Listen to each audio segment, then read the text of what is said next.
And welcome to another episode here on the OCD Warrior. My name is Becky Jane Stevenson. I am an OCD advocate. I received my diagnosis in 2015. I have documented my experience. It is further down in the videos if you would like to watch it. I'm also active in a number of support groups on Facebook and some forums online such as OCD UK and OCD Action. So I'm just going to grab a drink. I've got a really dry throat. So, purpose of this video. I did a post a couple of days ago in a support group called OCD Support and Coaching. It's an amazing group on Facebook where you can get some advice and speak to other people living with OCD, and there's a couple of people that have successfully kind of overcome OCD and live alongside it without too much disruption to their life. So if you do happen to come across the group, make sure you join it. It is, like I say, it's a cracking little group. So I did a post a few days ago asking the members what kind of videos or topics they would find helpful. So I got a couple of replies, so these are in response to those. I have got notes. I have terrible handwriting, so I will show you. This is my handwriting because I do have undiagnosed ADD, so I tend to go off topic a little bit, so these notes just help me keep on track and to the point of the purpose of the video. So I have just done a relationships video, so if that is something you would like to get some advice or some tips or anything like that on, then that is further down. It's the next one down from this one. So this one is about jobs, employment and OCD. So I don't know a great deal. I've been a full-time mum since 2007. And my eldest child does have additional needs, which has meant up until this point I've not been able to be in full-time work. So there are a few little bits that I do know that might be helpful for you that are watching. If not, then again, if you come across that group on Facebook, somebody else may have some additional information that I've not included in this video, so I hope this one helps. So, jobs and OCD. So finding employment or even being offered a job or an interview can seem very, very daunting when you've got OCD. Your self-esteem is literally on the floor. Your confidence is on the floor. OCD gets you to a point, or gets the person to a point where they become convinced it's hopeless even attempting to work because they fear the OCD would ruin it, or the OCD would get in the way, or they may feel embarrassed or ashamed that they have OCD, so they don't want anybody to know, so they choose not to get into work, if that makes sense. So they would much rather stay at home where it's kind of safe and people don't have to know and they can kind of hide it. Other people may feel like OCD will prevent them from getting a successful job, so they give up trying. And for some other people that do manage to successfully apply for a job or get through to the interview stage, may self-sabotage their chances at getting their job because the fear of uncertainty, the fear of something happening at work, you know, the risks and all the rest of it may just be too overwhelming for a person with OCD that they actually sabotage their chances of holding down that job, so they give up. So those are a couple of areas that I know will resonate with some of you that are watching, or if it's something you've gone through and experienced, I know this is going to connect with some people. So a couple of kind of legal stuff when it comes to employment is it is now illegal, particularly in the UK. Not sure about the US, so hopefully if you are watching, you're from America or another country, that there are similar kind of policies in place and laws. So here in the UK it is now illegal to discriminate against somebody who has a mental health illness, disorder, condition.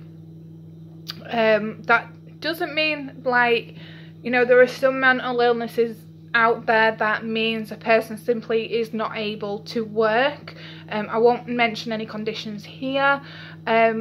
But depending on how severe your OCD is, you know, you may be fully capable of being in employment, even if it's part-time or voluntary.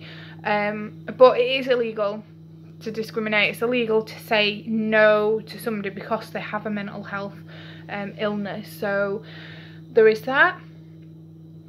We also have, we are protected against unfair dismissals. So if you do find work or you are successful in your interview and you're offered the job, it is illegal for an employer to dismiss you under the grounds of your mental health, so your OCD. So if your employer was to fire you because you have OCD or anything, you know, a reason that's connected to that OCD, then that is classed as unfair dismissal and they are discriminating against you. Another area is you are under no obligation to disclose your OCD if you do not want to. That is your information, and it is up to you whether you want to tell your employer or not.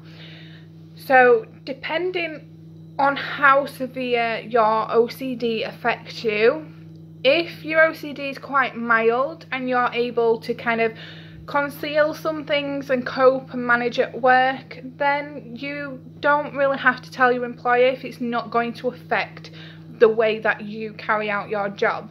So you don't have to tell them.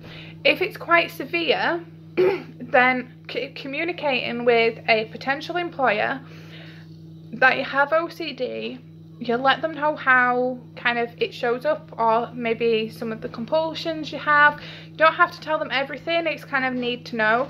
If you let your employer know, then your employer may be able to make some suitable modifications to your job description or in the workplace that can minimise the risk of your need to engage in compulsive behaviours. So a lot of employers will do that now, particularly like the larger corporations and stuff. You know, it all depends on the employer, you know, and what they can do to help you manage. Ensure that your employer has equality policies in place, so make sure that he's got those so that you are well protected against being discriminated against in the workplace, whether that's by a colleague or by an employer. It's just another level of protection for you. So if you are in a job, you can't be fired because of your mental health, and if you do experience any level of discrimination, so long as your employer has those policies in place, which they should because it's now a law, your employer would have to take suitable action, whether it's discrimination from another employee or employer. Another thing is to find out if a potential employer would support you. So, you know, as I explained, if you communicate with your employer about how OCD may affect you in the workplace or affect your ability to carry out your job description, that they may be able to modify things for you either in the workplace or the work that you're carrying out. If you're not quite at that point, you can kind of ask a potential employer if they would support you. It could be one of your questions in interview, because the big thing the thing that people don't really understand or don't realise, I suppose, in an interview is an interview is a two-way thing.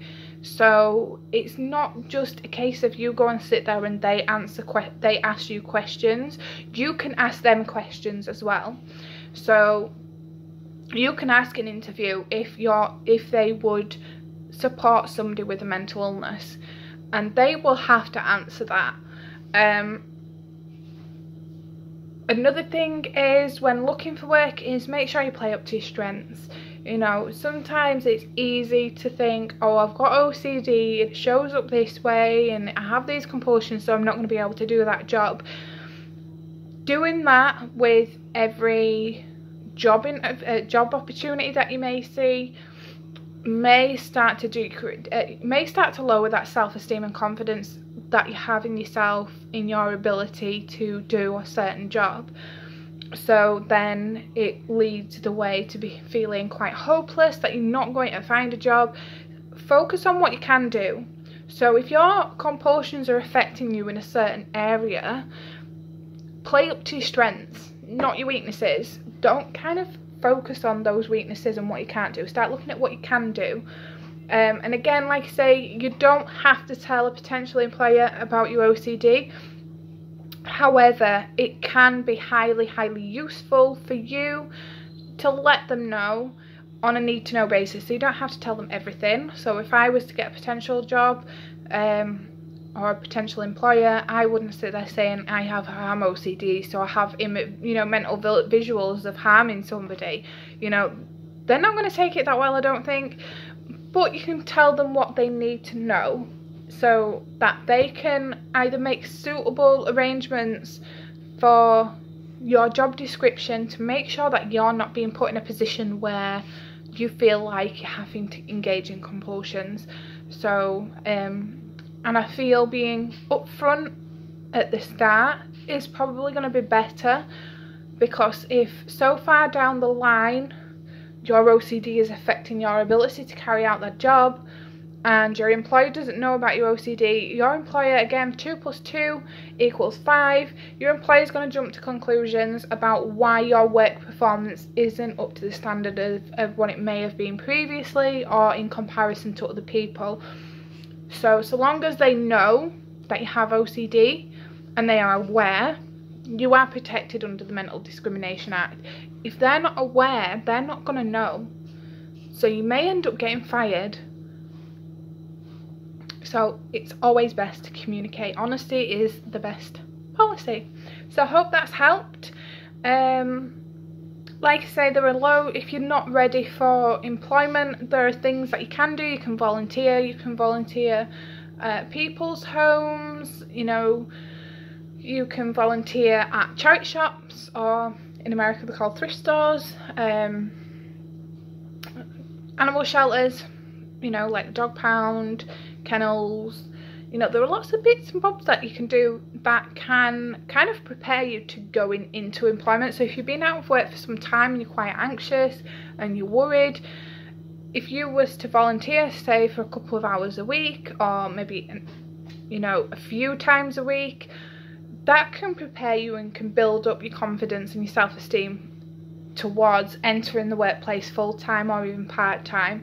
So it might be worth just doing that for a little while until you start feeling more confident.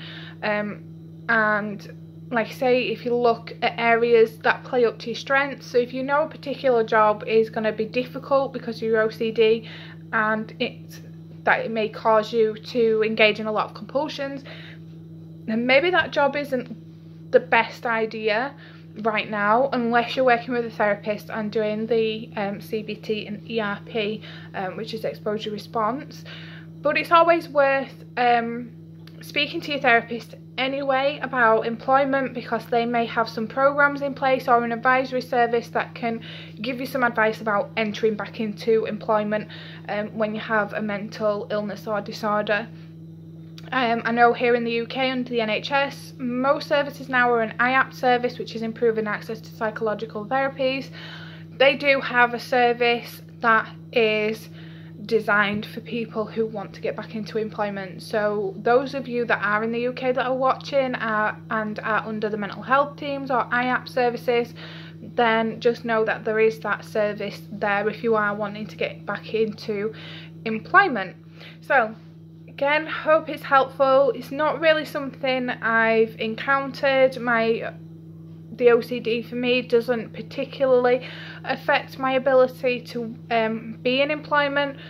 However, like I say, I have been home, stay-at-home mum with my 3 children for quite some time, and obviously helping my son through his difficult years as well with his additional needs.